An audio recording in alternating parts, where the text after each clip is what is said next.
Myriam vous dira après moi dans quel esprit cette conférence a été organisée.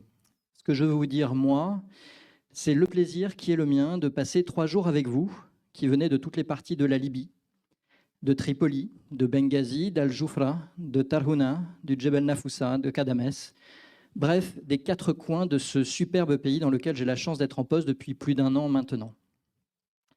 C'est une occasion unique pour se retrouver pour certains d'entre nous, mais aussi pour se rencontrer pour la première fois pour d'autres. Et une occasion unique aussi de confronter les visions libyennes avec les expertises des pays voisins, mais aussi avec celles de nos experts français dont la passion pour ce pays n'a d'égal que la vôtre.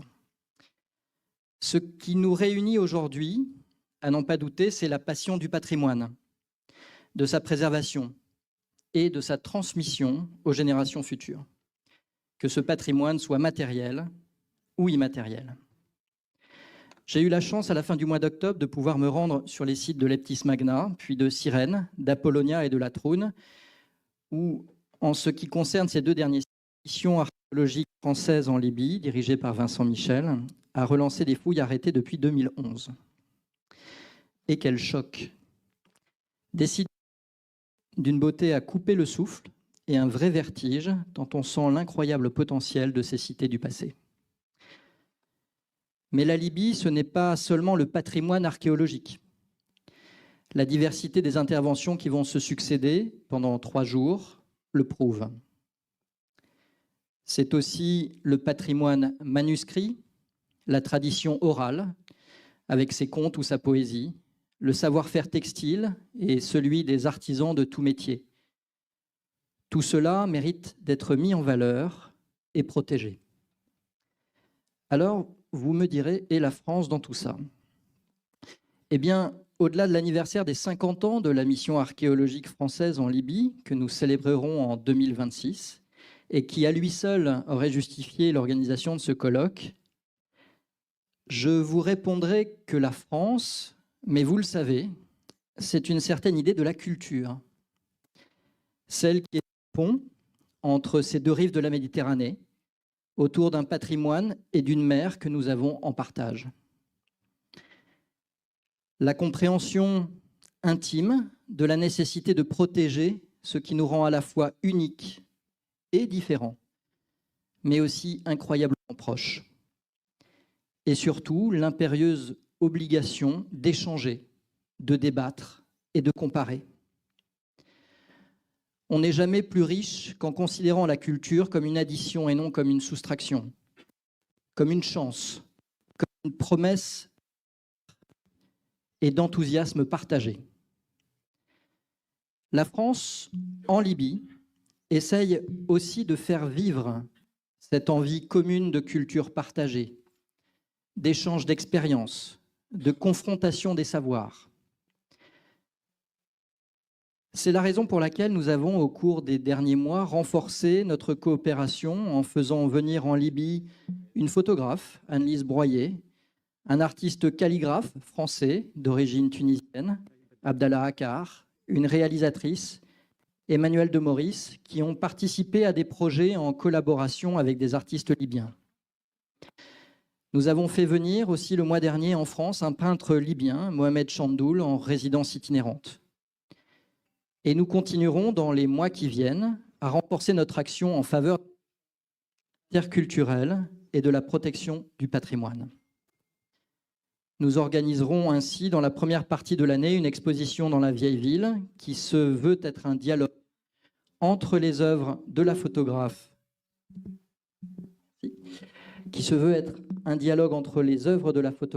Anne-Lise Broyer, qui interroge nos lieux de vie autour de la Méditerranée et la relation avec le patrimoine, et celle de la poétesse libyenne Rouloud Al-Fallah. Je voudrais, avant de terminer mon propos et avant de vous souhaiter un colloque où le souffle de l'inspiration sera le plus présent possible, remercier celles et ceux qui l'ont organisé. Myriam Catus et les clips de l'IRMC, son ancienne directrice, Katia Boisevin, qui en a été à l'origine, ainsi qu'Hafez Abdouli de l'université de Sfax et Naïla Saadi de l'université de Tunis, qui en ont assuré la coordination scientifique. Et j'ai bien sûr une pensée pour les traducteurs, qui vont se relayer sur 3 jours pour transcrire aussi fidèlement que possible la richesse et la subtilité de vos échanges. Merci à tous. Myriam, je vous repasse la parole. Merci beaucoup, monsieur le conseiller. Merci, Jean-Bernard, pour ce très beau discours qui nous plonge d'emblée dans la richesse des échanges que l'on souhaite donner à ce colloque dans les 3 jours qui viennent. Donc, à mon tour, permettez-moi, monsieur l'ambassadeur, monsieur le conseiller, messieurs les doyens, présidents d'université, chers collègues, chers partenaires, de prendre ce micro pour vous dire ce très grand plaisir de vous accueillir aujourd'hui à Tunis pour ce colloque consacré donc au patrimoine matériel et immatériel en Libye, mais aussi dans les pays voisins. Permettez-moi d'abord de vous remercier, vous, tous les participantes et tous les participants, d'avoir fait le voyage vers Tunis, d'être venus de Libye, de France, de Tunisie, d'Algérie, d'Égypte, d'Europe et parfois de bien plus loin, pour ces 3 jours de travail, de partage et d'engagement collectif. Au nom de l'IRMC, donc, que j'ai la grande chance de rejoindre depuis 1 mois à peine, je voudrais également remercier nos partenaires et à commencer évidemment par l'ambassade de France en Libye, l'Institut français de Libye, et donc représenté aujourd'hui par Jean-Bernard, sans qui ces rencontres n'auraient pas lieu et avec qui, j'espère, nous pourrons continuer à travailler dans ce sens-là. Je voudrais aussi remercier, bien sûr, les 2 coordinateurs scientifiques de ce colloque, donc Hafed et Neila Saadi, ainsi que le comité scientifique de ce colloque, donc auquel s'associent bien sûr Sébastien Garnier, Vincent Michel et Katia Boissevin, que j'ai la grande chance de succéder, je ne sais pas. Donc les remercier pour avoir imaginé, initié et donné à ce colloque ces différentes ambitions, à la fois scientifiques, mais aussi partenariales et concrètes. Mes remerciements vont aussi évidemment à l'équipe d'organisation de l'IRMC, dont l'investissement et l'efficacité rendent cette rencontre possible. Donc, bien sûr, le thème de cette rencontre touche un enjeu majeur: documenter, protéger, transmettre et valoriser un patrimoine exceptionnel, mais dont on le sait tous qu'il est fragilisé tant par les conflits, les transitions, mais aussi les pressions économiques, les changements climatiques et parfois même tout simplement l'oubli. Ces 3 jours permettront d'aborder ces enjeux sous différents angles, en considérant ce patrimoine non pas comme un objet figé, mais bien comme un bien commun, un espace de dialogue entre disciplines, entre partenaires, entre sociétés et entre générations. La question de la transition et de la transmission est certainement fondamentale.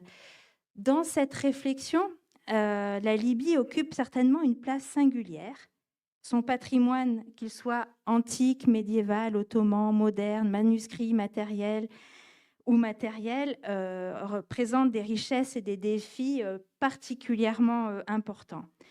Ce colloque rend hommage à votre travail remarquable, vous tous, chercheuses et chercheurs, enseignantes et enseignants, directeurs de bibliothèques, de centres d'archives, d'instituts du patrimoine, vous tous qui le documentez, qui le préservez.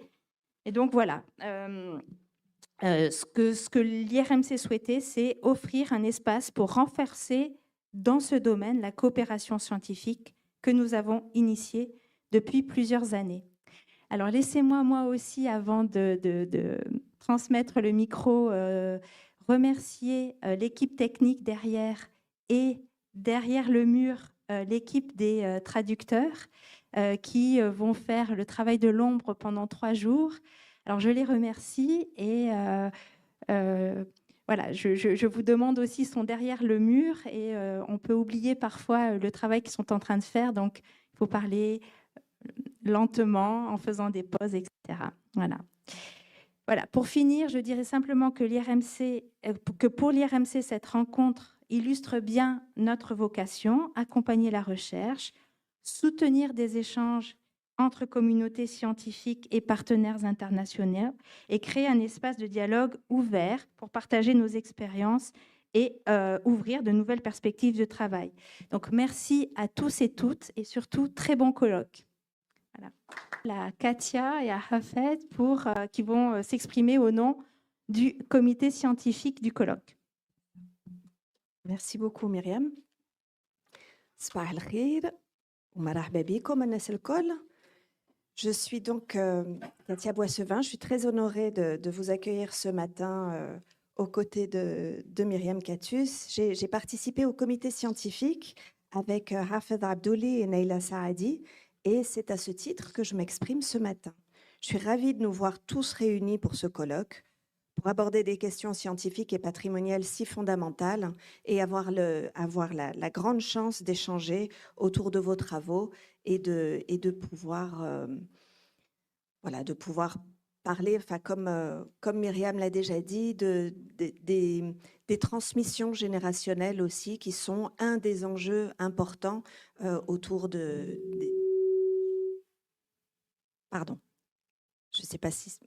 autour des questions patrimoniales.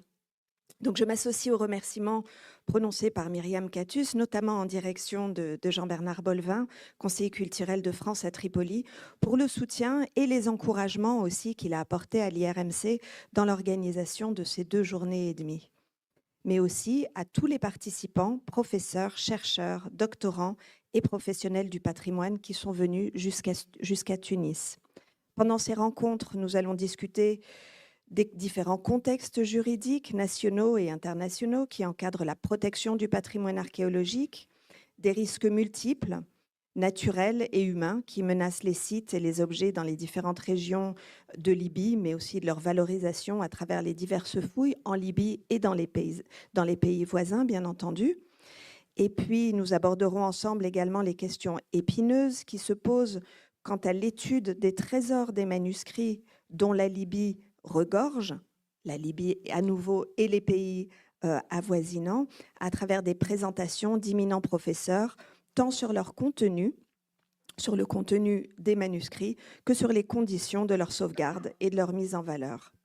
Et enfin, le lien sera fait avec la valorisation d'un patrimoine immatériel riche, et peut-être que ce sera sur la question de la valorisation justement que ces questions de transmission générationnelle aussi pourront être abordées, composées, comme l'a dit M. Bolvin, de contes, de poésie, de pratiques artisanales et de leurs liens profonds avec les civilisations voisines et méditerranéennes.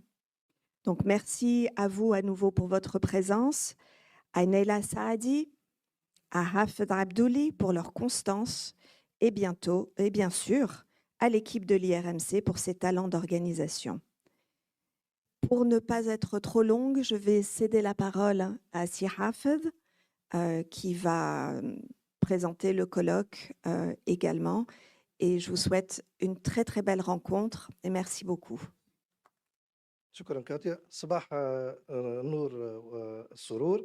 ضيوفنا الكرام، أتوجه إليكم باسمي وأصالة عن كل الزملاء بلجنة التنظيم بأحر عبارات الترحيب والتبجيل. ويسعدنا أن نلتقي بكم اليوم لنفتتح فعاليات الندوة العلمية الدولية التي ينظمها معهد البحوث المغاربية المعاصرة تحت عنوان التراث المادي وغير المادي في ليبيا والدول المجاورة لها، الوضعيات المعاصرة والآفاق. إن المتأمل في هذا التراث الحضاري الذي تزخر به المنطقة يلحظ ثنائية الخصوصيات المحلية والسمات المشتركة. هذه السمات المشتركة تعكس قدرة أسلافنا على الانفتاح وتقاسم المعارف والمهارات التي شكلت هذا المخزون التراثي في وحدته المتنوعة. وتلتقي اليوم ثلة من الباحثين الأكفاء والأساتذة الأفاضل الكرام على نفس منهج الأسلاف لتشخيص التحديات التي يواجهها هذا الموروث المشترك وتبادل الأفكار والتجارب والتصورات الكفيلة بحمايته وتثمينه حتى يصل للأجيال القادمة في أحسن الحالات. والختام أود أن أشكر كذلك كل الحضور من أتوا لمتابعة فعاليات هذا المؤتمر، وكل المتابعين على قناة اليوتيوب لمعهد البحوث المغاربية المعاصرة لتابعون الآن فعاليات هذا المؤتمر.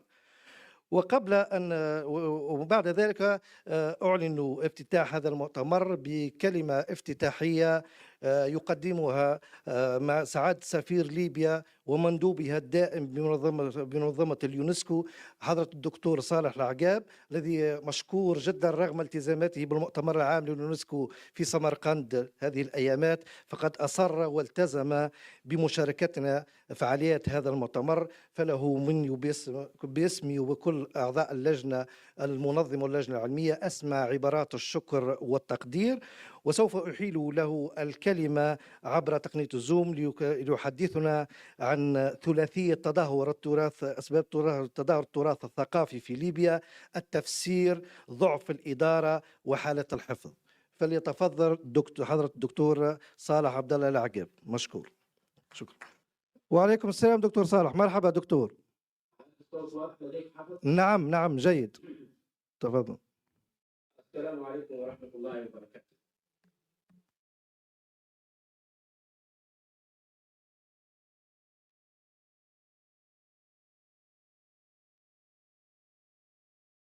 Donner la parole.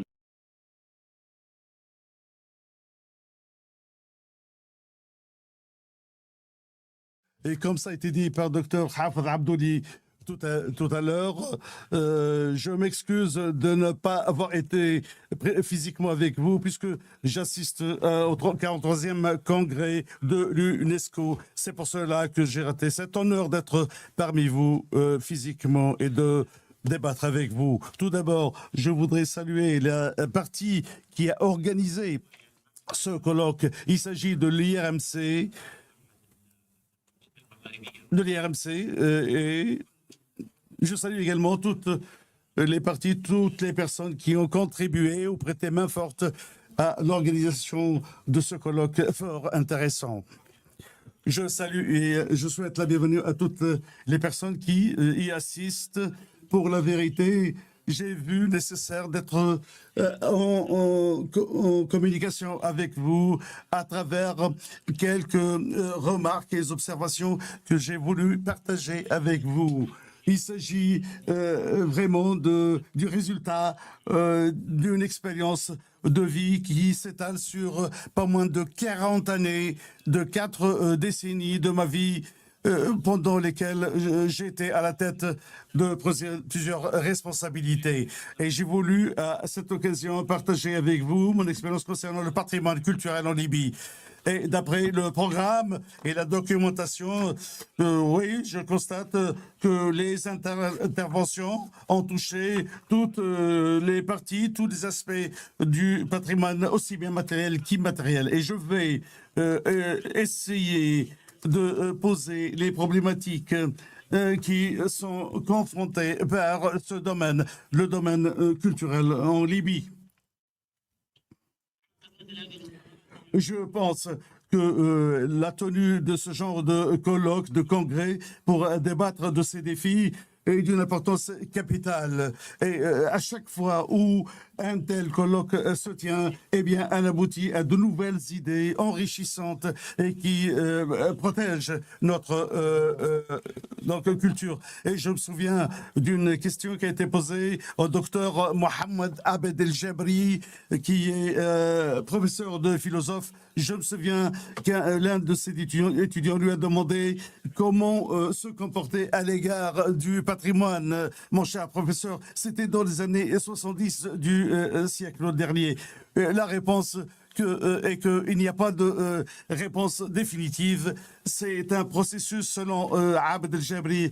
Et nous allons donc emprunter le même chemin et trouver des modalités susceptibles de nous hisser au niveau de bien se comporter avec le domaine culturel et trouver des réponses Et je pense que malgré les efforts qui ont été consentis en Libye et ailleurs, je pense qu'il y a un constat d'échec.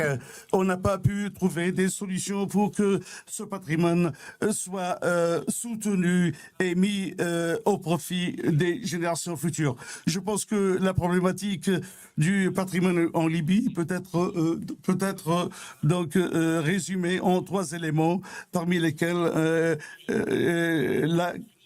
l'interprétation. Vous savez que les Libyens se sont comportés à l'égard de leur patrimoine. La Libye regorge de sites archéologiques patrimoniaux. Les sites sont répartis sur tout le territoire de la Libye.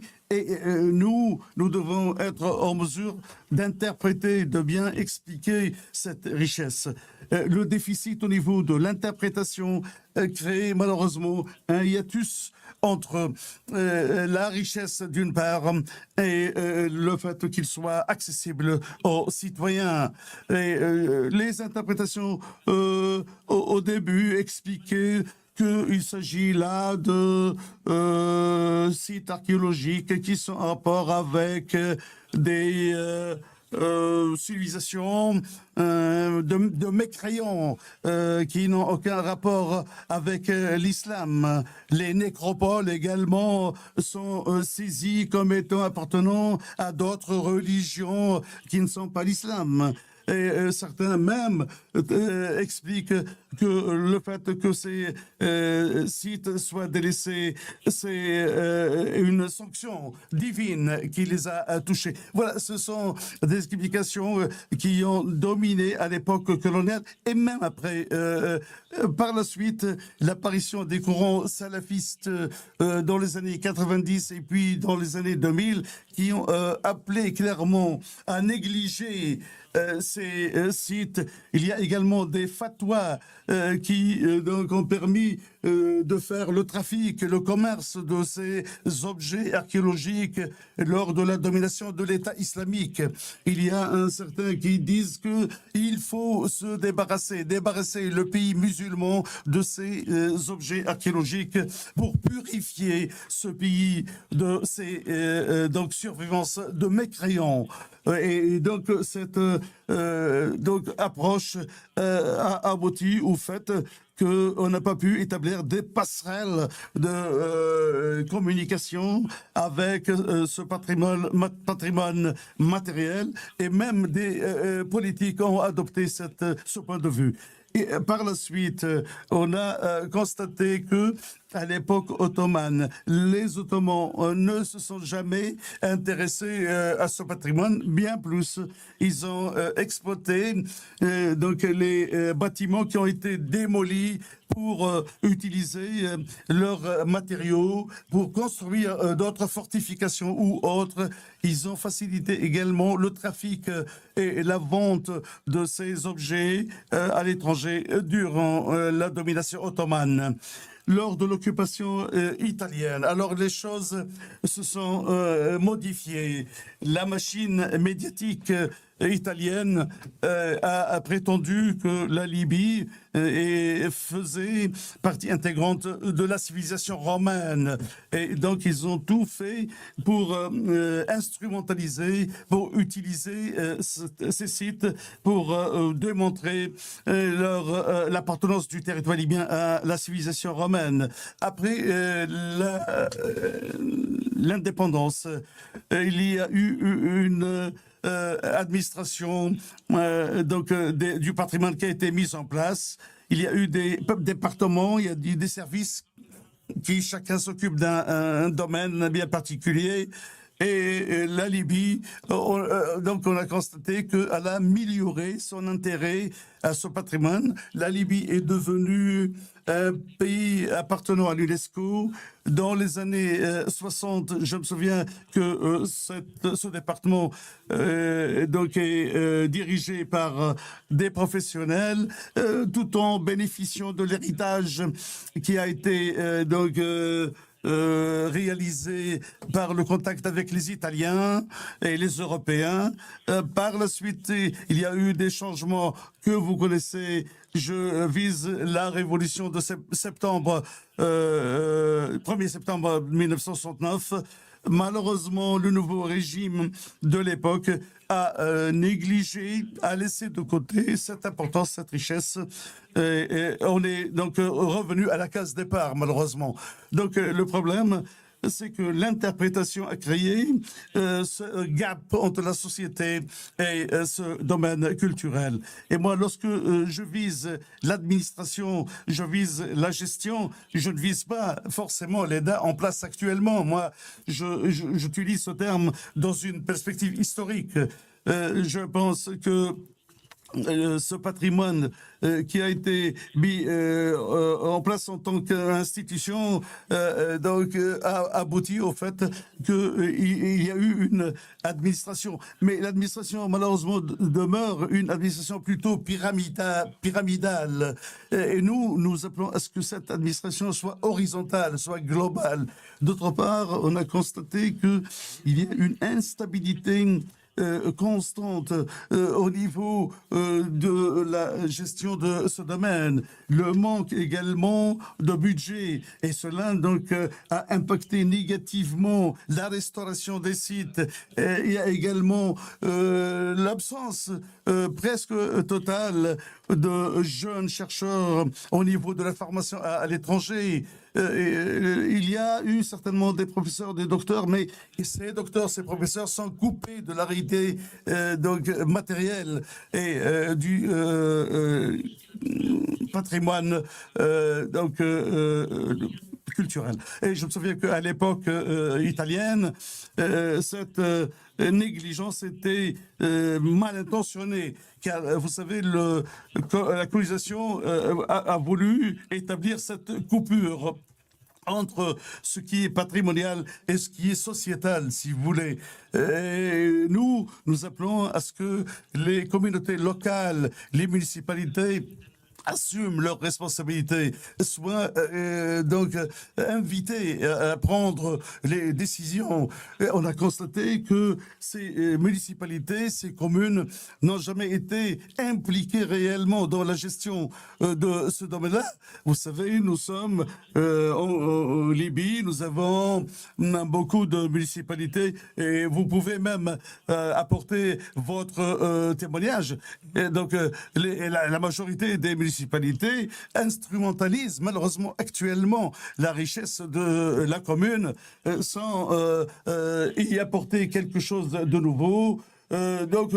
Voilà, c'est une sorte de instrumentalisation qui, comme je l'ai dit, c'est des slogans qu'on ne cesse de répéter sans aucune efficience matérielle. Donc il faut à chaque fois être en capacité de bien gérer et de bien bénéficier de ce passé très riche. D'autre part, les communautés locales devraient jouer un rôle grandissant au niveau de la protection. Et vous savez que les organisations de la société civile ont cette justement possibilité d'être à même de toucher la société entière et la population. Et il y a, en plus de cela, il y a l'importance que revêt l'enseignement, l'éducation.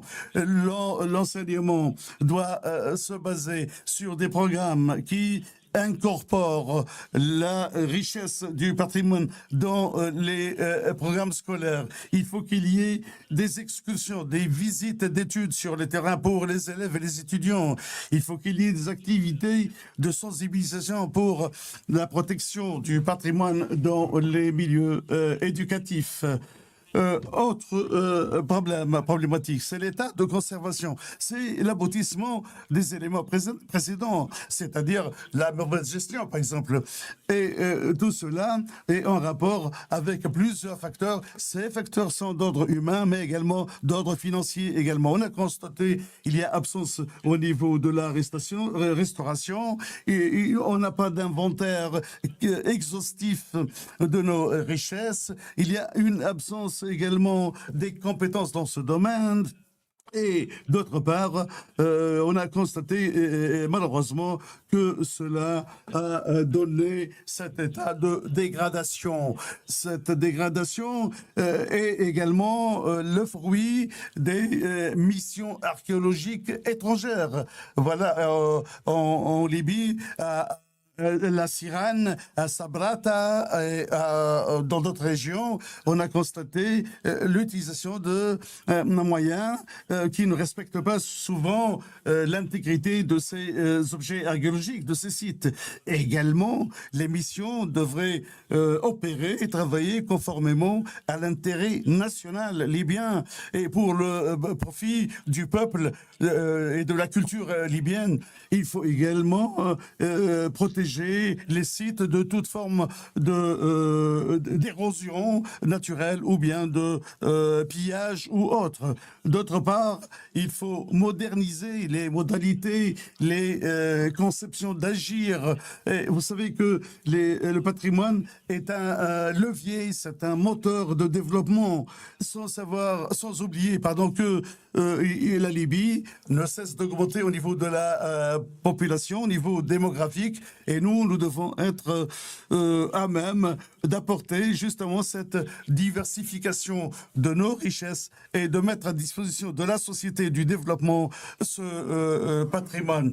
Ajouter à cela le fait que le secteur privé doit être impliqué dans ce domaine pour la protection, pour apporter son soutien au développement en général. Il faut également s'intéresser encore davantage aux zones reculées. Les régions doivent être considérées comme des régions importantes et qui devraient être donc protégées.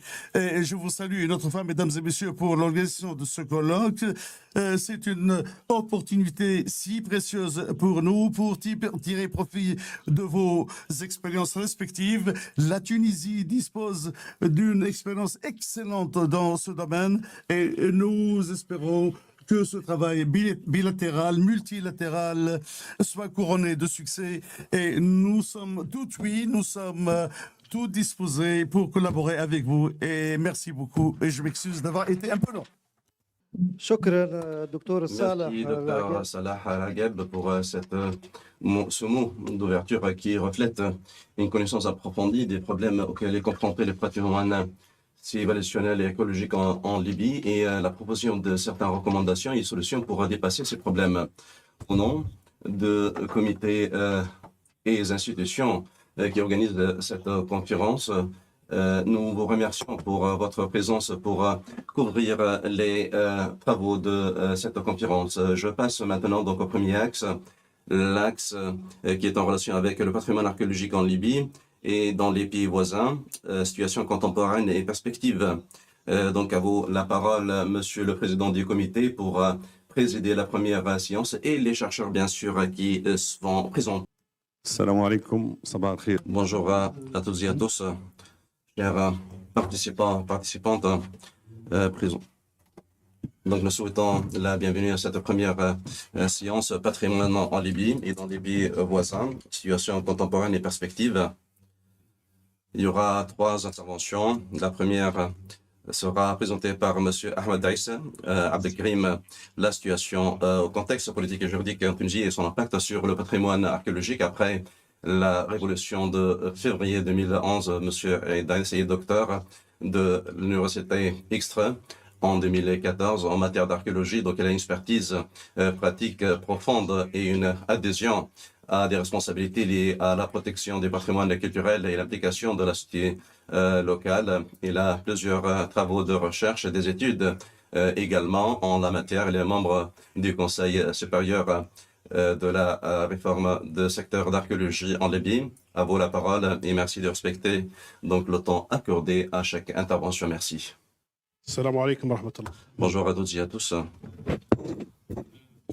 On va parler aujourd'hui de la situation politique et son impact sur la gestion de patrimoine après février 2011, comme vient d'être mentionné. Le patrimoine est bien sûr influencé en ce qui concerne les situation politique et bien sûr la formation de l'État en lui-même. Donc la question de gestion de patrimoine en Libye et la situation actuelle est un résultat d'un processus de la mise en place des institutions qui régissent ce secteur de patrimoine.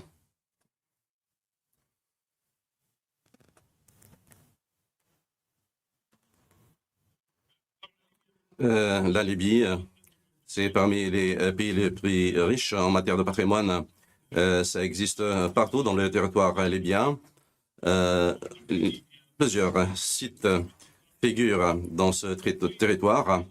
Donc, ce qui est intéressant, il y a une certaine diversité par rapport à la géographie de ce site archéologique. Le patrimoine, donc, elle a en fait une connotation culturelle très diverse. Donc, elle a une spécificité libyenne, bien qu'il s'agit de périodes grecques ou romaines, mais ça reste différent par rapport à ces civilisations.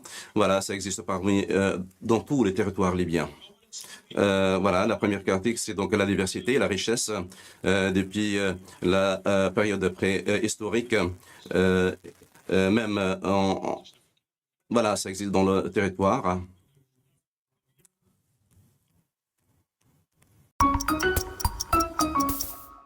Découvrez tout l'univers, son et hi-fi chez Darty. Casque et écouteurs. Enceinte. Radio. hi-fi. Faites vos achats sur darty.com et découvrez nos produits plus durables et nos services d'entretien et de réparation.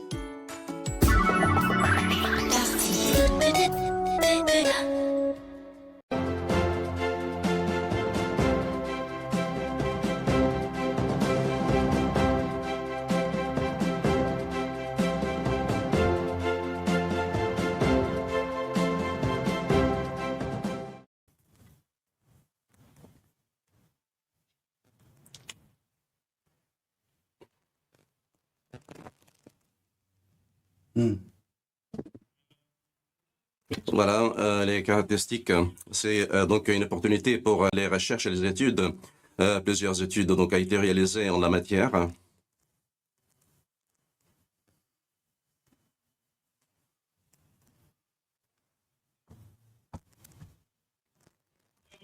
Donc, il a donc une spécificité historique et géographique.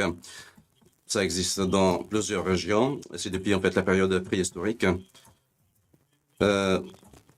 C'est un point très important. Donc, elle a été tant de fois menacée depuis le XVIIe siècle. Elle a été utilisée pour des objectifs politiques à travers le changement des régimes en Libye. Les caractéristiques principales, ça a été comme je viens de mentionner, donc c'est un sujet de recherche et d'études comme dans la période de la colonisation italienne.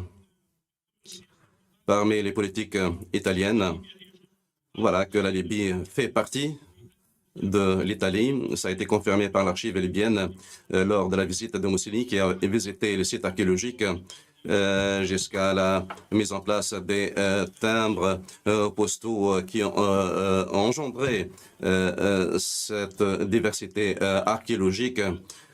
Également, donc, la monnaie qui, bien sûr, engendre ce genre de cette diversité patrimoine. Voilà, la politique italienne considère que la Libye fait partie de la Libye. Donc, lors de la, voilà, donc après, il y a eu on a tiré profit de l'expertise, même de l'inspiration anglaise par rapport à cette gestion. Il y avait une orientation pour s'intéresser à ce patrimoine, notamment lors de la mise en place des monnaies, des timbres. Il y avait également participation à certains projets internationaux liés donc à la conservation du patrimoine archéologique.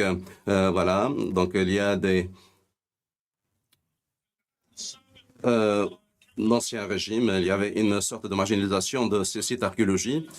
Voilà, il y a des statistiques en ce qui concerne l'administration de l'archéologie. Il y avait, par exemple, un personnel dédié à ce patrimoine. Voilà, on remarque qu'il y a une certaine marginalisation du patrimoine, mais cela n'exclut pas le fait qu'il y a un certain intérêt dans d'autres périodes, dans la période du même régime, par exemple. Donc, le financement de l'UNESCO de certains projets, c'est un projet, par exemple, très important.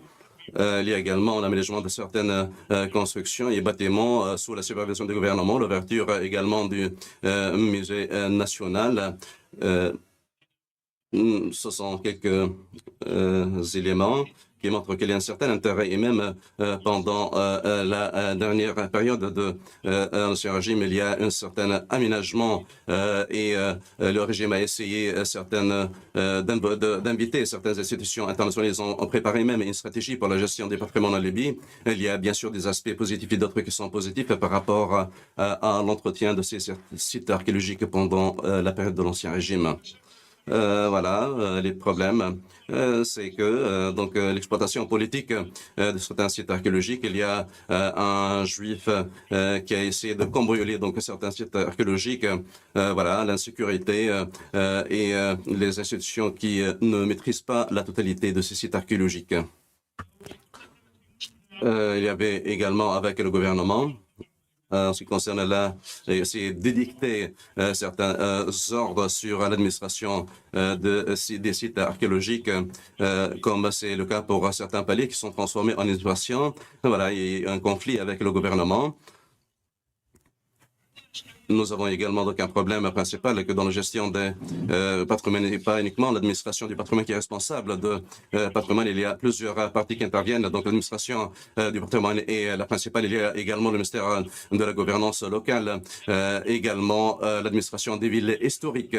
Nous avons également les institutions de développement local qui est sous la tutelle du ministère de gouvernance locale. Ce sont des institutions qui interviennent dans la conservation de ce patrimoine. Nous avons également la police touristique et le centre des manuscrits et des études et sont des parties qui s'intéressent au sujet du patrimoine. Ce n'est pas uniquement donc l'administration des patrimoines qui s'intéresse au sujet de la gestion des patrimoines. Il y a d'autres parties également, le ministère de la Culture, le procureur général, le ministère du Tourisme, des Affaires étrangères, le Centre d'expertise judiciaire, la douane, le Comité national sont des parties qui sont en relation avec la gestion des patrimoines. Et malheureusement, il n'y a pas de coordination totale entre les autres administrations pour la gestion des patrimoines en Libye. Voilà, le patrimoine était certains sites archéologiques ont été détruits depuis les années, depuis le XVIIe siècle, et c'était à travers la validation du gouvernement ottoman qui a donné des licences et d'autorisation pour le transfert de certaines pièces archéologiques. Voilà. Voilà, il y a des validations même officielles pour le transfert de certaines pièces archéologiques.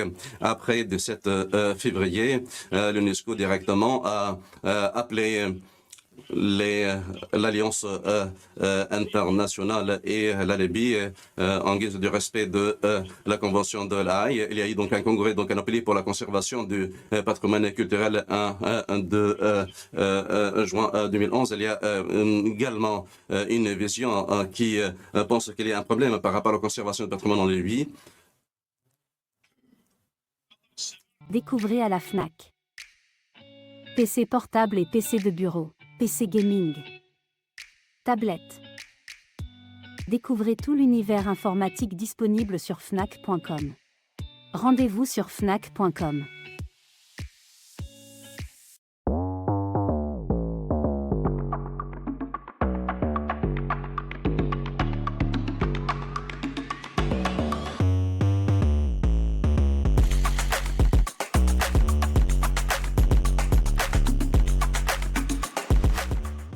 Voilà l'impact du conflit. Voilà, comme vous remarquez, il y a le personnel de sites archéologiques. Il y a eu en conservation de 350 pièces archéologiques et l'OTAN on lui a communiqué certains sites pour la conservation de ces sites archéologiques. Il y a également en fait une délégation qui s'intéresse aux zones en conflit. C'était pendant la Révolution pour qu'il n'y ait pas de violation à ces sites archéologiques. Et le problème majeur, c'était après la Révolution. Il y a également en fait voilà, la liste rouge qui a été proclamée qui concerne les pays menacés en matière de conservation de patrimoine. Et cela a confirmé qu'il y a donc un problème par rapport au trafic des pièces archéologiques. Voilà, donc il y a plusieurs révolutions pendant la révolution, destruction en fait de certains espaces. Également, le trésor de Benghazi a été volé, musée Ibn Walid, certaines pièces de céramique également, un bon nombre de violations qui ont été enregistrées pendant cette période.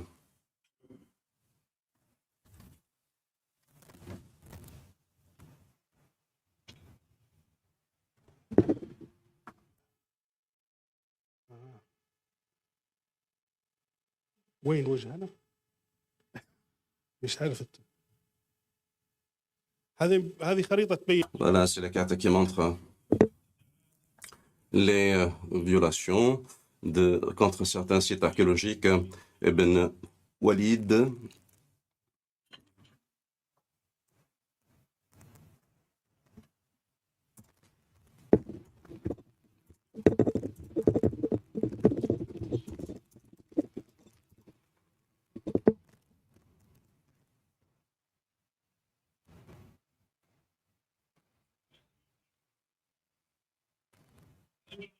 et là, certaines images montrent quelles étaient les violations contre ce site archéologique.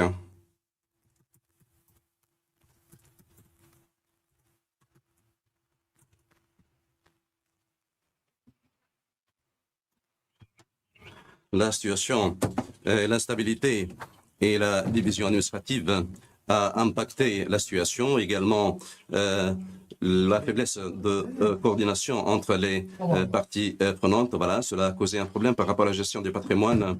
Et le plus important, je pense, quand il y a des gouvernements parallèles, donc à l'est et à l'ouest, et cela, bien sûr, a engendré un vrai problème. Voilà, plusieurs gouvernements. Voilà, cette situation a impacté énormément la gestion du patrimoine en Libye. Et vous remarquez quels sont les moments où il y a eu des attaques et des pillages contre sites archéologiques.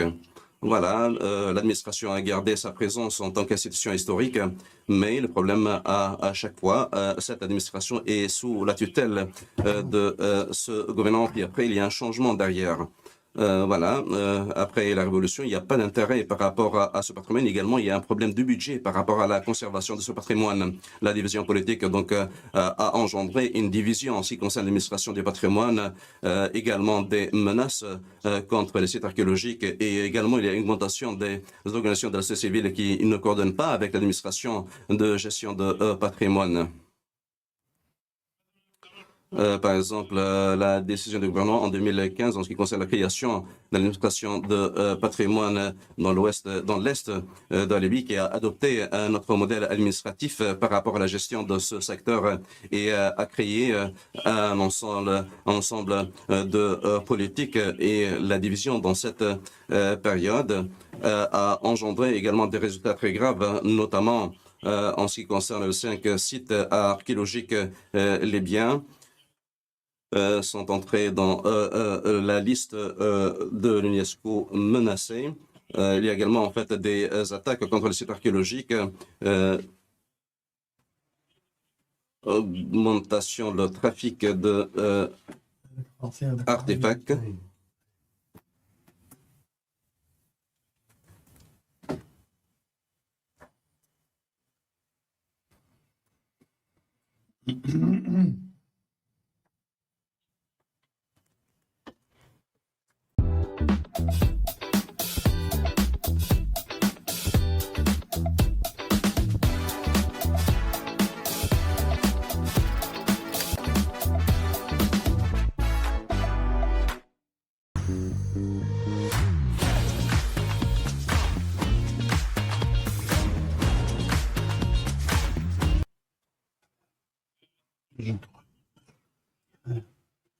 Donc, il y avait donc une réunion donc, en Tunisie en 2015 et 2016. Il y a eu une présentation de rapports qui ne sont pas précis en ce qui concerne 5 sites archéologiques. Voilà, on aura pu avoir plus de précision. Donc, il y a une présentation de certaines informations qui n'étaient pas conformes à la réalité. Voilà, le comité aurait pu visiter la Libye, mais on se basait sur le rapport des experts qui n'ont pas une idée exhaustive sur la situation. Il y a également de mise à jour par rapport à ces 5 sites, également la stabilité des rapports, l'absence de cartes, également l'absence de visite à la Libye. Dans la même année, en 2017, il y a eu la création d'un comité pour cela. Mais malheureusement, il n'y a plus une possibilité de visiter les 5 sites archéologiques. Voilà, cela montre que la situation nécessite une certaine précision. Il y a également plusieurs comités pour visiter un site. Voilà, donc il y a eu même un document officiel qui montre qu'il y a création d'un hôtel sur un site archéologique et ça a été mentionné dans les rapports de l'UNESCO qui ont entendu parler de la création de cet hôtel et également en fait les mouvances religieuses intégristes et la destruction de sites archéologiques, également le pillage qui sont même déclarés sur Internet, l'intervention de certaines parties prenantes dans le travail de l'administration du patrimoine comme le ministère de la Culture ou autres qui interviennent sans concertation avec l'administration du patrimoine et maintenant, en fait, de cette période de division, il y a le ministère de la Culture et du Tourisme qui a créé une administration parallèle de l'administration de l'archéologie qui est appelée l'administration de suivi de la situation du patrimoine en Libye. Il y a également, en fait, des contrôles sans avoir des critères et des standards clairs basés sur des orientations régionalistes. Voilà, les résultats étaient clairs. Comme donc l'intervention de personnes qui ne sont pas spécialistes en matière de gestion de patrimoine, en matière d'études, etc. Et il n'y a pas de coordination avec l'administration du patrimoine et même en fait des décisions afférentes. Voilà, juste une dernière partie. Il y a eu création d'un conseil d'administration du patrimoine et qui contient plusieurs personnalités spécialisées et a fait certains travaux comme donc l'aménagement voilà, et ils ont repensé le travail avec les délégations internationales, avec de nouvelles conditions, la préparation d'autorisation en ce qui concerne la formation des personnels, l'organisation de coopération avec la société civile, la création d'un comité d'experts pour étudier la question du patrimoine et également donc organiser le travail avec les organisations internationales et la création du comité scientifique pour étudier la possibilité de rétablir les sites archéologiques libyens dans la liste de l'UNESCO. Voilà, ces programmes doivent être réalisés par les concernés et les experts en la matière. Merci, Dr Ahmed, pour cette synthèse concernant le patrimoine selon les conditions politiques actuelles. Maintenant, l'intervention, c'est Madame la doctoresse Moufida Souaïd. Elle est professeure dans le droit civil. Elle est chercheuse aussi dans le cadre des recherches à Poitiers, en France. À elle la parole, nous espérons qu'elle respectera donc le temps imparti.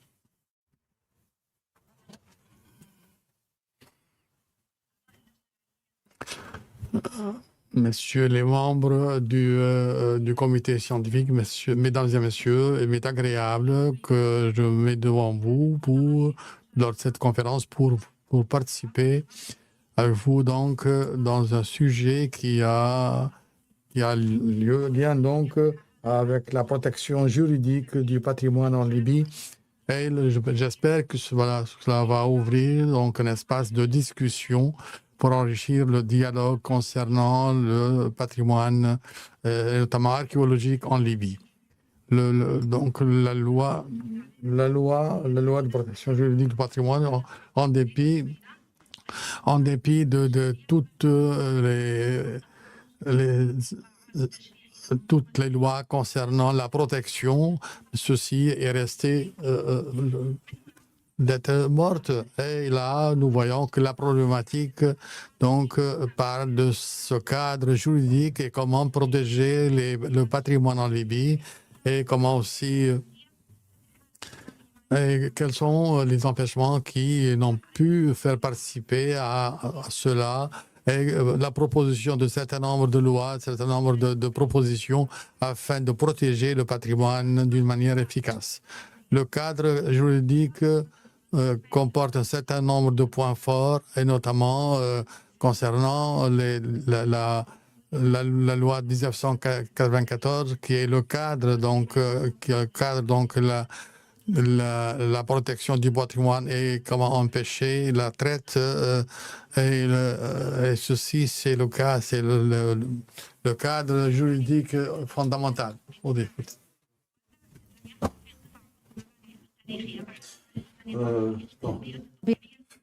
Donc, pour englober l'ensemble des constituants et qui démontrent bien la richesse des antiquités en Libye. Donc la loi en question a pris en considération toutes les composantes de ces sites, de ces objets. Et voilà, elle parle vite, mais madame, pour les interprètes, ce n'est pas toujours le cas.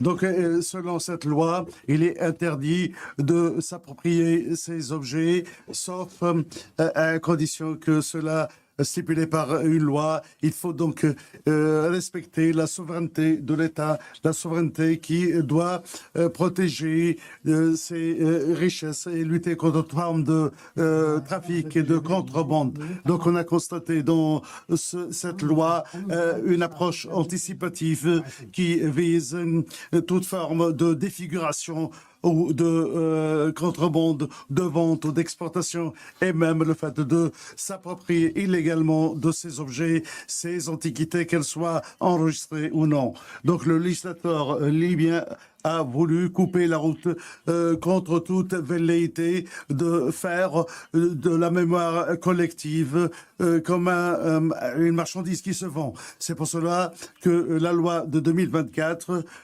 met l'accent sur le fait que le patrimoine n'est pas un objet à vendre, mais c'est une richesse sur le territoire. Et on est amené malheureusement au fait de remarquer qu'il y a une contradiction entre les textes de loi et la réalité des choses. Par exemple, on a remarqué qu'il y a une déficience au niveau budgétaire, il y a également un manque au niveau de la compétence institutionnelle, absence également de registre où l'on enregistre, on inventorie les donc, objets et on les classifie. Donc, d'autre part, on constate que la loi met l'accent justement sur le fait que ces antiquités appartiennent exclusivement à l'État et que la justice pourrait être saisie pour résoudre les litiges et les contentieux si le cas se présente. Et les textes de loi également ne mettent pas l'accent, ne donnent pas de solution sur la nécessité de coordonner les interventions avec d'autres départements tels que la douane ou la police ou autres intervenants. la protection également des objets enregistrés. Et non, donc dans ce domaine-là, on est confronté à un vide juridique. Il y a également ce qu'on a constaté, qu'il n'y a pas de recoupement avec la réglementation, avec la législation internationale en la matière et le contrôle des frontières, mais également il y a peu de liaison avec les conventions internationales qui aident notre État à lutter contre toute forme de contrebande et les réseaux de contrebandiers. D'accord. Et on a constaté également que le législateur était convaincu, persuadé que les textes à eux seuls ne protègent pas le texte, mais il faut qu'il y ait une autorité effective, une gestion effective, palpable de ces questions. C'est pour cela que les autorités devraient être en capacité, conformément au droit, de pénétrer, de visiter tous les sites et d'infliger des peines sévères si le cas se présente contre toute forme de défaillance ou de manquement. La philosophie de la répression de toute forme donc de contrebande ou de dégradation pourrait être passible de peines qui peuvent arriver à 15 ans de prison en plus des amendes substantielles. Nous avons également constaté que les textes de loi, bien que ces textes sont dotés d'une force théorique, il n'en demeure pas moins qu'au niveau de la pratique, il y a des gaps et des fossés à remplir. La répression également est accompagnée, comme on l'a dit, de sanctions coercitives, mais cela reste toujours théorique, car en pratique, ces sanctions ne sont pas souvent appliquées pour des raisons multiples. Le manque de preuves ou le fait, par exemple, que l'on privilégie les compromis au détriment de l'application de la loi. Et les textes deviennent donc lettres mortes souvent. On a constaté également qu'il n'y a pas de base de données. C'est ce qu'on souhaite que cela soit fait. Et cette base de données pour ces antiquités, pour ces objets, serait une condition sine qua non pour la protection de ces sites. Et donc, dans ce cas-là, toute négligence ou escamotage ne sera pas donc autorisé. Il faut également bénéficier des plateformes digitales qui établissent les liens entre le département des antiquités d'une part et la société libyenne, la population. La population devrait apporter également son soutien au niveau du contrôle, du signalement. Il faut également que des dispositions concernant le code civil devraient être modifiées dans ce sens-là. Et lorsque on étudie en profondeur le système de protection des antiquités en Libye, eh bien, on constate que une seule loi, deux lois ne suffisent pas. Il faut qu'il y ait un arsenal de lois et en faire un réseau exhaustif de protection. Et également, la lutte contre les contrebandes et les trafics transfrontaliers de ces objets archéologiques. Vous savez, les frontières appartiennent, ils font une partie intégrante de la souveraineté libyenne. La loi douanière stipule également qu'il faut qu'il y ait une autorisation préalable pour toute forme d'exportation ou de déplacement d'objets archéologiques vers l'étranger, le cas échéant. La loi également octroie les fonctionnaires à la fouille des moyens de transport et même des demeures, des dépôts également qui devraient être assujettis au contrôle douanier. La loi également devrait intervenir s'il y a des soupçons de contrebande et la saisie des objets interdits. D'autre part, la loi des sanctions, des peines, octroie un caractère pénal à toute forme donc de contravention ou défaillance. Et tous ces agissements sont assujettis à la loi pénale en plus des lois stipulées par la protection des antiquités. Donc on a constaté qu'il y a une volonté de réprimer ces agissements. Et vous savez également que la question ne se limite pas à une question juridique ou légale, mais il s'agit d'une question sociale et de souveraineté. La loi libyenne également en général joue un rôle important, puisque cette législation libyenne stipule que le fait que l'État, lui seul, devrait s'approprier donc de ces objets-là, même s'il y a des personnes sans une mauvaise intention en font usage à leur propre profit. Et il n'y a pas également de prescription au niveau temporel si l'État voit nécessaire de s'approprier des objets qui lui ont été subtilisés ou détournés. D'autre part, les deniers publics ou les finances publiques doivent donc comporter justement ce contrôle et doivent être utilisés pour le bien public. Il y a dans la loi civile également interdit directement sa gestion d'une manière unilatérale ou privée. Également, la loi vise la protection de l'environnement en collaboration avec la protection apportée au site, car les lois en matière d'environnement aident donc le service des antiquités à bien agir et bien gérer et évaluer toute activité culturelle et tout patrimoine. Il y a également cette question relevant du diagnostic critique.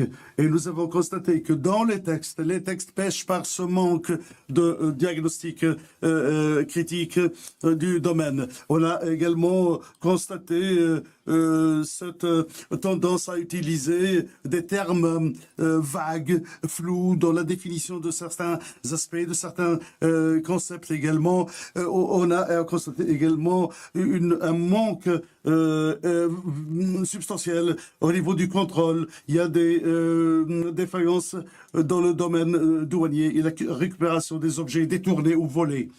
Nous avons constaté également que l'ambassade de Libye à Paris, où cette ambassade a pu réussir à récupérer des objets qui ont été volés. Et cela donne l'exemple irréfutable que il y a une possibilité, à travers la coopération internationale, de bien donc gérer cette question. Et c'est pour cela que les questions d'ordre diplomatique, la collaboration internationale devrait être de mise dans cet effort. D'autre part, nous constatons que les textes de loi actuels gagneraient à être encore davantage précis, plus élucidés et mis en exécution. Sur le plan technique également, nous devons bénéficier bien entendu de l'intelligence artificielle dans le domaine de la protection et le contrôle à distance de ces antiquités et bien plus prévoir les risques, les dangers à caractère sécuritaire en la matière. Il faut qu'il y ait une base de données pénale internationale qui fixe donc ces objets en coopération avec l'UNESCO et Interpol et agir d'une manière plus prompte et avec célérité.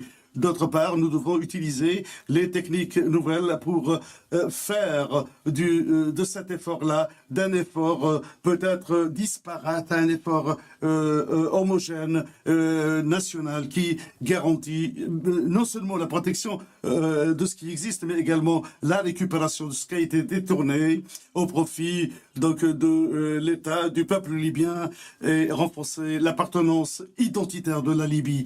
Voilà, en conclusion, je peux dire que les textes de loi, c'est bien, mais ces textes ne suffisent pas. Il faut qu'il y ait une complémentarité sur le plan des textes, sur le plan de la pratique et des institutions. Et merci beaucoup de votre écoute, mesdames et messieurs.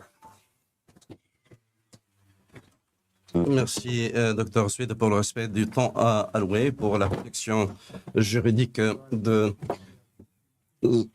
la dernière intervention de cette séance, c'est celle de Monsieur Khalifa Al-Beshbesh, scène culturelle et héritage en Libye. Monsieur Khalifa va parler en fait de l'ingénierie institutionnelle pour gouverner.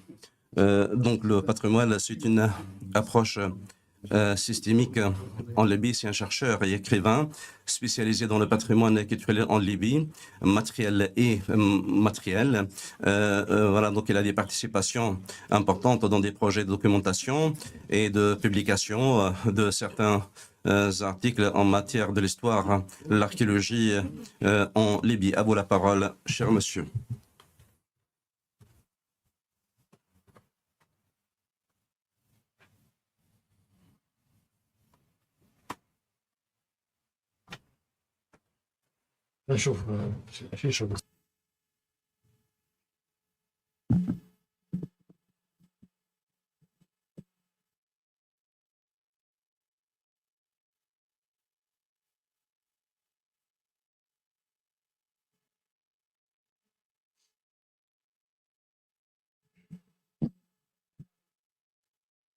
السادة الأفاضل سادتنا الكرام مرحبا بكم.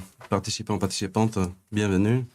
Je suis honoré aujourd'hui de représenter en fait l'institution SIN en matière de culture et patrimoine et vous transmettre en fait le document de Madame Rim qui n'a pas pu donc assister, qui vous passe ses salutations à tous les collègues, confrères présents. Voilà, je partage donc ce document. Les deux documents qui ont été présentés par nos collègues, Madame Moufida et Monsieur Ahmed, quand on parlait du contexte politique en Libye et les lois, les documents ont mentionné que la Libye, donc au moins théoriquement, une institution de gouvernance du patrimoine, ils ont parlé en fait de prérogatives, compétences et volonté nationale qui a été le résultat donc de décennies de travail. Malgré cela, les outils juridiques ne garantissent pas une administration efficace entre la politique et la pratique. Il y a tout un écart, un élément qui est en fait les systèmes institutionnels qui organisent la prise de décision et rend l'expertise en résultat concret.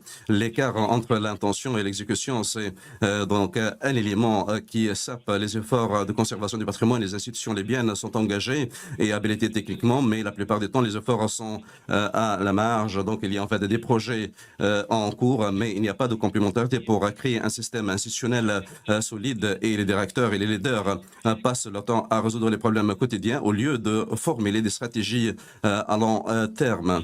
Voilà, c'est pas une question en fait de manque d'expertise, mais une question en fait de conception. Comment concevoir les institutions, comment peut-on gérer les flux d'informations, comment l'institution va contrôler le travail et comment apprendre en pratiquant. Donc notre document se concentre sur la fondation de cet élément, c'est-à-dire comment concevoir des systèmes institutionnels qui fait une liaison entre tous les éléments avec une implication de la société et la collecte d'informations du bas vers le haut.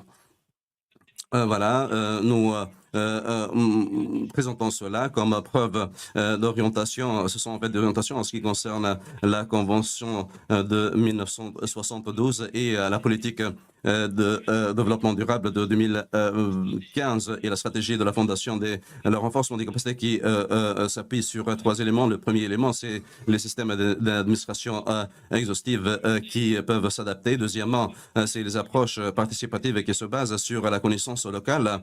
Et dernièrement, en fait, une observation basée sur des preuves pour la conservation. Le défi est également en cours en ce qui concerne la traduction de ces principes à des mécanismes institutionnels pratiques, voilà, qui sont en harmonie avec le contexte local et qui sont durables. Nous proposons dans cela l'intégration de la réforme institutionnelle dans un cadre qui transforme l'administration comme voilà, qui permet des mesures et permet à travers les mécanismes d'observation l'intervention préventive préventive aux institutions concernées. Donc, ce document propose un système qui lie deux éléments.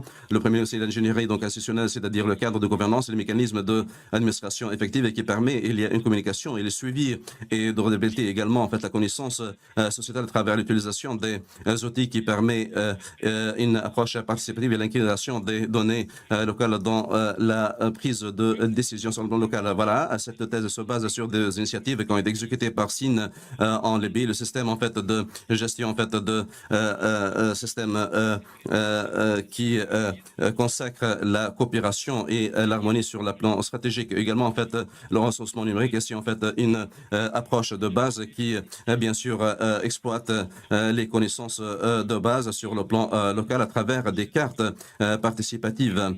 Donc ensemble, nous pensons qu'il y a possibilité de transformer en fait la protection juridique et la volonté politique en des systèmes qui pourraient être adaptés sur le plan local. Cela, bien sûr, va limiter en fait le recours à des institutions étrangères. Il permet donc aux institutions nationales de guider ou d'orienter sa propre stratégie. Le premier exemple qui traite en fait les bases institutionnelles qui a été développé en fait à un gouvernement ou à une autorité locale dans un contexte compliqué. L'objectif, c'est de passer d'une gestion en fait de projets interopérables à un cycle de gestion de conservation. C'est un cycle basé sur des critères qui garantissent la qualité et la redevabilité également.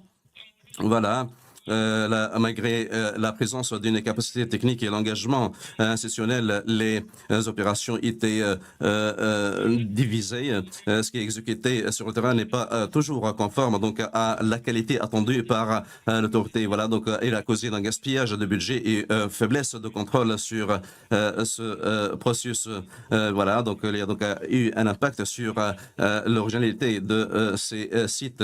Voilà, donc l'examen donc a montré qu'il y a donc une certaine des problèmes en fait entre le Conseil et la volonté politique et le travail institutionnel. Il y a en fait des procédures qui diffèrent d'une partie à une autre et des rapports séparés et l'autorité donc est toujours en fait préoccupée par le traitement des problèmes quotidiens. Donc il y a un manque de planification stratégique. Donc la performance est basée sur des individus, non pas donc une partie en fait d'une institution ou d'un système exhaustif. Donc le problème principal c'était structurel, c'était l'absence du cadre législatif qui lie la planification à la pratique et le suivi et l'observation. Cette absence a affaibli en fait la qualité de travail institutionnel. Ce sont des mécanismes nécessaires pour la conservation de la valeur patrimoniale. Allant en termes, nous avons proposé qu'il y ait un système en tant que groupe.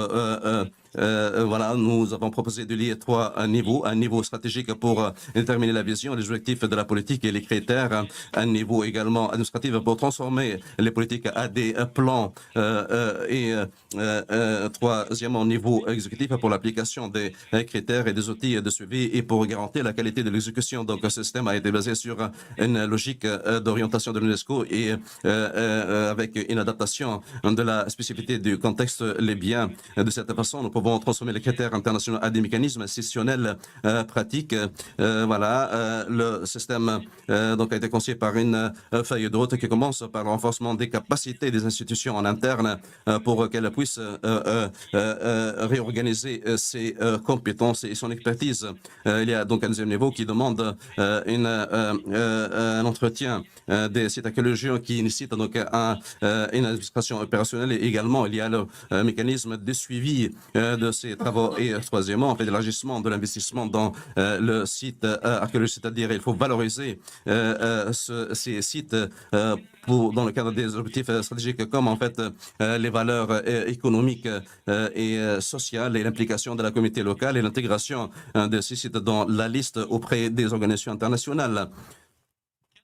La première étape, c'était une évaluation des besoins par rapport au renforcement des capacités des autorités. Donc, il y a en fait examen de trois inputs, le savoir, les compétences et l'orientation et les tendances des individus, en fait, et la capacité à travailler dessus. Donc, ça a été comparé avec les critères internationaux pour qu'on puisse formuler des indicateurs précis. Voilà, donc l'évaluation donc, a déterminé les écarts, les gaps dans le cadre d'un programme de formation dédié à des besoins spécifiques et qui, bien sûr, contient donc le système de gouvernance et les mécanismes d'observation. Donc, cette approche lie en fait la réalité locale et les standards internationaux en fait pour qu'on puisse atteindre les objectifs nationaux et bien sûr lors de l'application on sent en fait l'impact de la réforme à tout niveau, que ce soit sur l'institution ou autre. Voilà, donc ça permet de améliorer les canaux de communication, une qualité unifiée et le respect des critères internationaux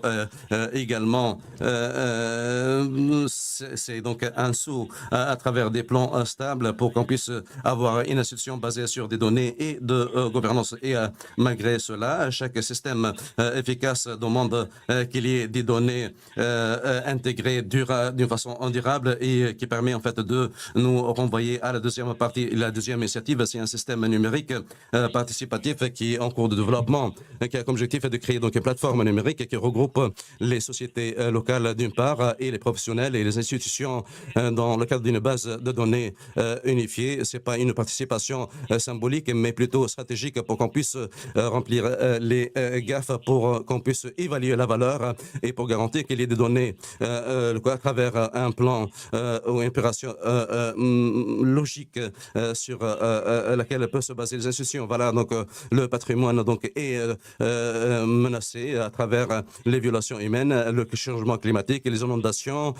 et autres phénomènes naturels, et les autorités reconnaissent ces menaces et dangers, mais la réponse reste toujours limitée pour des raisons comme l'ancienneté des données au niveau des sites archéologiques et l'absence d'un système d'observation numérique qui permet le suivi donc des priorités et également en se basant des délégations internationales qui diffèrent d'une partie à une autre. Voilà, voilà, et c'est pas durable dans les systèmes nationaux. Et pour cela, les institutions libyennes restent toujours passives au lieu d'être une partie souveraine qui détient les données en fonction des ses priorités nationales. En contrepartie, la Libye engorge des ressources humaines importantes, des jeunes, des chercheurs, des professionnels, des communautés locales qui ont donc une connaissance traditionnelle et des techniques spéciales. Le défi s'est transformé, donc le recours à l'international a des capacités nationales durables. Le programme base une construction numérique qui regroupe les données spatiales et la connaissance sociétale dans le cadre d'une seule plateforme, et cela permet de documenter en utilisant les techniques et l'observation des changements à travers le contrôle, la documentation et bien sûr la collecte des récits et les talents traditionnels et la connaissance classique de ces sites. Cela permet d'avoir une ressource qui va appuyer la planification institutionnelle. Les programmes ont été développés dans trois périodes. Premièrement, c'est la compréhension du contexte à travers la révision des systèmes de documentation actuelle et l'adaptation des mécanismes. Deuxièmement, c'est de fonder une infrastructure numérique et développement technologique. Troisièmement, l'intégration de la participation à travers la mobilisation de la participation sociétale dans le cadre d'une base qui lie les données locaux à la base institutionnelle. Et durant cette étape-là, le programme a eu plusieurs plans de formation. Il y a eu donc des formations pour la gestion de ces opérations qui se focalisent sur l'organisation des projets, la coordination des groupes de travail. Et durant ces étapes, il y a eu le renforcement des capacités qui est le cœur de ce travail, avec des discussions permanentes pour élargir les partenariats de partage de savoir et des talents sur le plan national et international. Et le résultat, c'était la création de premier réseau national libyen capable de documenter et de gérer les données numériquement et d'une façon indépendante, et la transformation de cette participation sociale à une intelligence institutionnelle qui lie le terrain à la prise de décision nationale et renforce la souveraineté des données, qui est un élément important. Donc voilà, les deux initiatives sont un seul système. Le premier fonde le cadre institutionnel basé sur des règles, des critères et la durabilité. Deuxièmement, c'est en fait le savoir opérationnel nécessaire qui résulte des résultats donnés réels en ce qui concerne la participation locale. Quand il y a complémentarité, la gouvernance devient plus harmonieuse. Les données de réalité, bien sûr, vont passer à la prise de décision et les institutions, bien sûr, vont orienter la pratique quotidienne. Cela démontre que la gouvernance du patrimoine n'est pas donc un problème de manque de compétences, mais un problème de liaison entre les institutions et les administrations au sein des institutions et entre le système de connaissances et les politiques. Et avec les comités locaux, nous croyons que l'ingénierie donc institutionnelle avec le savoir social peut être fructueux pour avoir des systèmes liés, mesurables et qui peut s'adapter. Ce n'est pas une réforme administrative uniquement, c'est une transformation culturelle en ce qui concerne la conception de la responsabilité envers le patrimoine dans le contexte libyen. Ce que nous présentons n'est pas des interventions à court terme, mais un processus contenu de recherche pratique. C'est la raison pour laquelle nous appelons nos institutions dans les institutions gouvernementales et autres de coopérer avec nous pour qu'on puisse développer cette approche où le partenariat, donc une base principale qui est très importante. Merci à toutes et à tous. شكرا أستاذ خليفة مشباش الذي بين لنا كيف يمكن أن تكون مؤسسة حوكمة التراث وكيف تتشابك كل الجهات ويمكن أن تتعاون وفق خارطة الطريق التي بينها من أجل استدامة هذا التراث. لا أعرف كم الوقت المسموح للنقاش من اللجنة العلمية والمنظمة ل10 دقائق تقريبا حسب ما هو ربع ساعة. فنفتح المجال للنقاش. علينا نبدو من اليمين ونجيك بعدين إن شاء الله.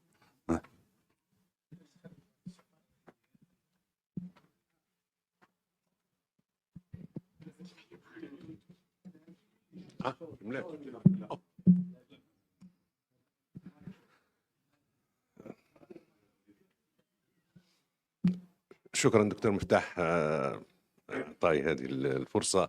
أول شيء نبي نتوجه بالتحية للأستاذ خليفة على ما طرحه في آخر المداخلات، وأعتقد أنه هو لمس الجرح فيما يخص الموضوع حوكمة التراث أو إدارة مؤسسة التراث. بس احنا عندنا لوم عليك بسيط جدا يعني. المبادرات تحتاج إلى مبادرات وتحتاج إلى التوجه إلى المؤسسات. احنا طبعا سعداء جدا بأن جيل الشباب عند هذا de voir donc les jeunes aller dans ce sens. Et nous devons donc considérer toujours le patrimoine comme étant une partie de notre avenir. Et tout ce qui... Et je lance un appel pour que vous...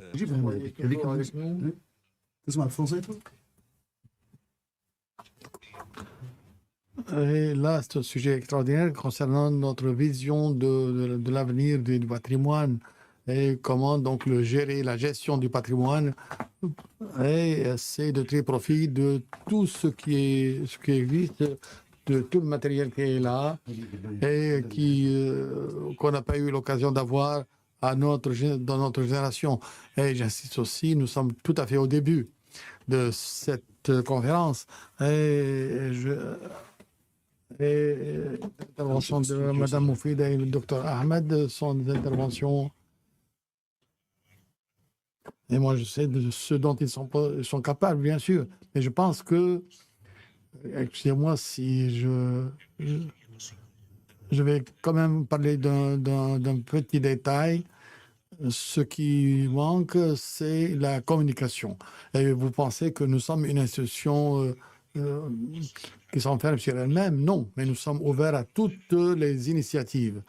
Et donc, nous ne nous basons pas sur les missions étrangères, parce que ces missions ont leurs initiatives, ont leur travail, ont leur initiative, et nous tirons profit de tout ce qu'elles réalisent, et nous vous appelons chaleureusement à prendre vous-même l'initiative et vous intégrer donc dans notre travail pour aller de l'avant. Et merci beaucoup.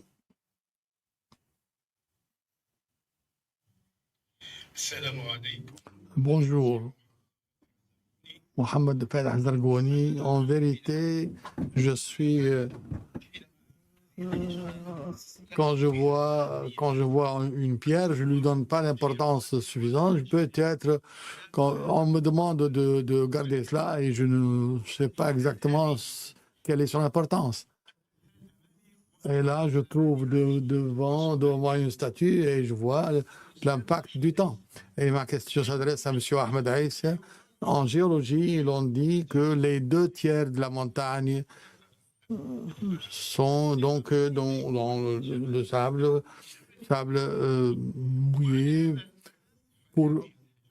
Donc, ces pierres, pourquoi ne pas protégées par des tentes spécifiques? Ou bien, pourquoi donc ne pas les nourrir comme les fœtus pour qu'on puisse donc les étudier? Je pense que c'est une question technique concernant donc le patrimoine et comment le sauvegarder. Ma question aussi, la deuxième question s'adresse à Madame Moufid. Nous savons que l'OTAN est venu après 2011 et c'est une décision onusienne. Et donc, pourquoi l'État libyen, pourquoi donc ne pas demander à l'OTAN de payer les pots cassés? Et j'ai une question à monsieur le conseiller de l'ambassade de la France. Pourquoi donc la France? Moi, je pense que toute pièce du patrimoine, toute pièce donc doit être à sa place et le déplacer et dû à d'autres conditions dont on ne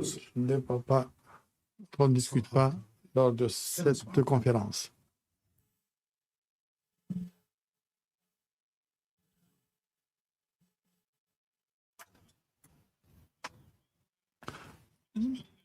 Pour ce qui est la question de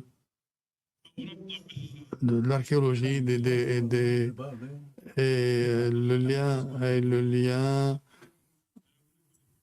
moi je vous dis en tant que spécialiste au niveau du patrimoine archéologique, tout site, même s'il y a une différence au niveau du contexte culturel, etc., mais le contexte et puis la nature du matériel donc donne donc les traces archéologiques, les restes archéologiques en Libye, même gréco-latine, sont différents de ce qui existe ailleurs.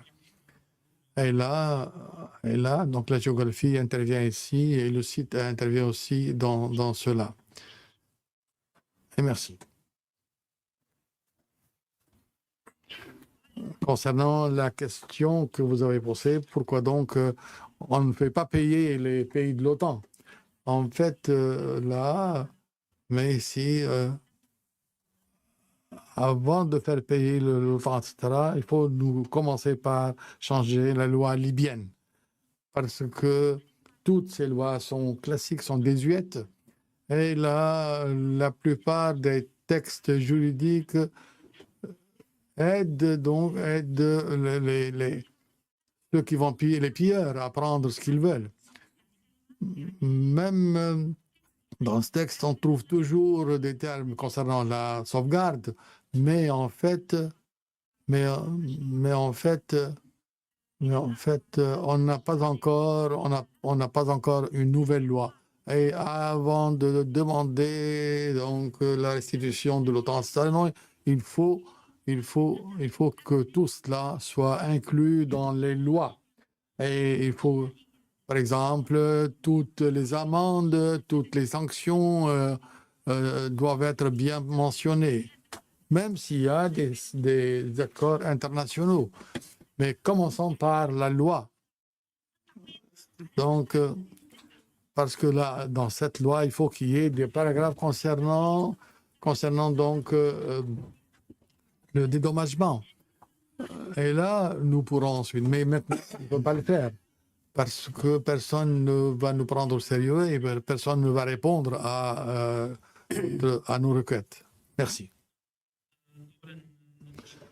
Tout d'abord, je remercie notre professeur Mohamed et je le salue pour son initiative et pour avoir souhaité la bienvenue à notre travail. Et moi, je suis tout à fait d'accord. J'adhère à cette volonté chez lui, à ce désir chez lui. Et nous espérons que nous aurons donc un modèle pour qu'il y ait ce partenariat, cette entraide entre les différentes institutions. Nous sommes ouverts à cela. Et je le remercie encore pour avoir souhaité la bienvenue à mon institution. Et je pense que ce qu'il a dit concernant le manque de communication entre les partenaires civils, les partenaires officiels, ça peut être vrai, oui, mais il faut essayer de trouver la solution de part et d'autre. Et je le remercie encore. Et je suis d'accord avec ce qu'il a proposé.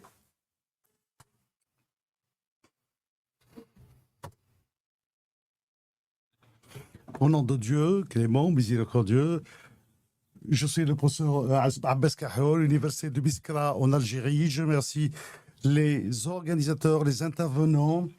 Ma question, elle est directe et posée au professeur M. Abdelkarim Ahmed Aïssa, qui a soulevé la question relevant des antiquités, mais également des trésors pillés et détournés par des groupes, mais également par des institutions officielles. Et nous, on en a énormément souffert en Algérie. Ma question est la suivante. Comment la Libye se comporte-t-elle, surtout qu'il s'agit d'un pays qui est divisé et quelle est l'expérience de la Libye dans ce domaine? Oui, d'une manière générale, au niveau du service des antiquités, nous avons un bureau spécifique pour la récupération des objets pillés. Nous travaillons d'une manière directe avec le ministère des Affaires étrangères et les parties gouvernementales officielles et en coopération avec des institutions internationales. À chaque fois où on a une information sur un objet libyen dans n'importe où au monde, on le récupère. Mais cela nécessite encore davantage d'efforts, malheureusement.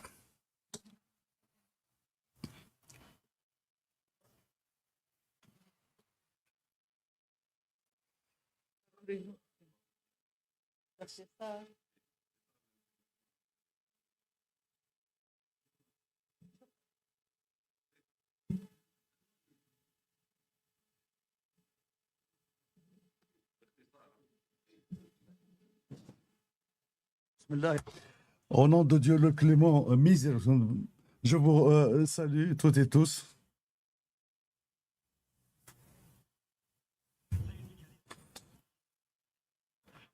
Monsieur, j'ai toujours des réserves sur toute forme d'improvisation dans les interventions, car cette improvisation comporte toujours des erreurs.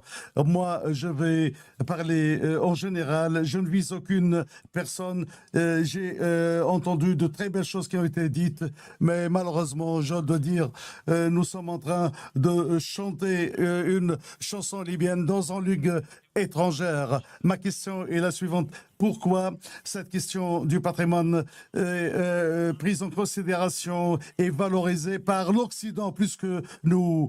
C'est vrai qu'on a tant besoin des études étrangères pour la période grecque ou romaine ou autre, mais nous devons faire en sorte de focaliser sur nos propres moyens, sur notre propre vision. Il faut qu'il y ait plus de visibilité pour notre effort national dans ce domaine. C'est vrai que les États européens disposent d'une richesse énorme au niveau de l'expérience, mais nous avons participé à ce patrimoine international aussi, et nous devons être en mesure de posséder des académiciens qui étudient en profondeur toutes les périodes romaines, grecques, byzantines, autres, tout en focalisant sur notre patrimoine local et historique. On a constaté qu'on a éludé cette question relevant de cet intérêt qui devrait être porté aux archives. Les archives dont nous disposons remontent à l'époque italienne, de la colonisation italienne. Il y a des archives françaises également. Et vous savez que les archives sont un moyen très efficace pour tisser des liens et des réseaux entre nous et les autres pays. Il y a également la richesse du patrimoine familial aussi. La deuxième question, comment sensibiliser les gens à l'importance que revêt le patrimoine immatériel libyen? Monsieur Mohamed, soyez bref et dites-nous à qui vous pouvez poser cette question. Non, c'est pas une question. C'est une intervention. Voilà, j'ai constaté l'absence d'une base archivistique qui collecte, qui réunit les données, les rapports avec la période ottomane qui a duré 4 siècles, les relations avec l'Italie, l'Europe. Donc nous devons être en mesure de posséder des aspects concernant ces aspects d'archives et de mémoire collective. Merci, Monsieur Mohamed. Il y a d'autres sessions qui vont s'atteler à étayer cette question. Merci beaucoup. Est-ce qu'il y a une autre intervention? Nous aurons 3 minutes avant la pause café, dit monsieur. Voilà, merci et bonjour à toutes et à tous. Abdelrazak Bloussaïf de la société civile. Ma question est adressée au docteur Khalif Al-Beshmesh. Ce que vous avez vraiment dit est d'une importance certaine. Je valorise le patrimoine matériel et immatériel, c'est-à-dire il faut mettre en place une base de données. Et d'après ce que j'ai compris, ce que je connais à propos du patrimoine libyen, il y a une composante essentielle. Ce sont les poèmes traditionnels, populaires, surtout dans la région désertico-saharienne du Sud. Donc je pense qu'il est temps que l'on valorise ces narratives, car ces récits accordent plus d'importance au patrimoine libyen avant les conquêtes même. D'autre part, je dois souligner que on ne cesse de parler de l'importance de l'intelligence artificielle, mais les récits, les narratives sont une partie intégrante de la réalité, de la vérité historique. Il ne faut pas oublier ça. Donc nous devons faire en sorte que l'on réunisse entre le patrimoine immatériel poétique et celui qui est donc matériel que l'on peut considérer comme étant tangible.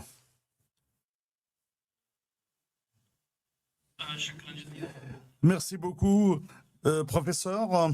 En 2 mots, une partie importante de notre projet focalise sur la culture locale et sur les compétences et les aptitudes techniques et le savoir local concernant les sites archéologiques. Donc le fait de réunir ce savoir-là est d'une importance capitale. Les techniques de construction de bâtiments, il y a également les récits concernant les sites, même si ces récits ne sont pas suffisamment précis ou imbibés de légendes. Par exemple, comment les habitants de Gerza ou de Rat, comment les habitants de ces régions voient leur patrimoine. C'est le cas de Sabrata et la construction de la ville. Et tout cela doit être saisi dans son contexte. Bien sûr, il y a la contextualisation du patrimoine qui est nécessaire dans ce domaine, mais toujours est-il que le fait de collecter les récits populaires, les poèmes est d'une importance capitale. Et nous, dans notre projet, nous n'avons jamais négligé cet aspect immatériel. Nous devons signaler que nous devons faire en sorte que le récit et la technique aillent de pair. Nous avons voulu démontrer ou savoir voir comment les techniciens locaux procèdent à la construction, procèdent à la restauration des sites et comment ils les considèrent sur la base de l'héritage immatériel. Merci, je me limite à ça. Donc, merci beaucoup à toutes les personnes qui sont intervenues, poser la question. Nous excusons pour ceux qui n'ont pas pu le faire,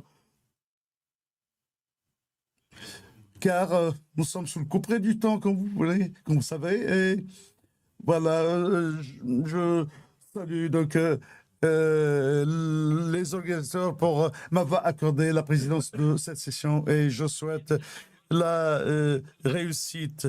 Je ne suis pas docteur, voilà, vous m'avez accordé le titre de docteur, je ne suis pas, j'ai voulu signaler cela. Merci beaucoup.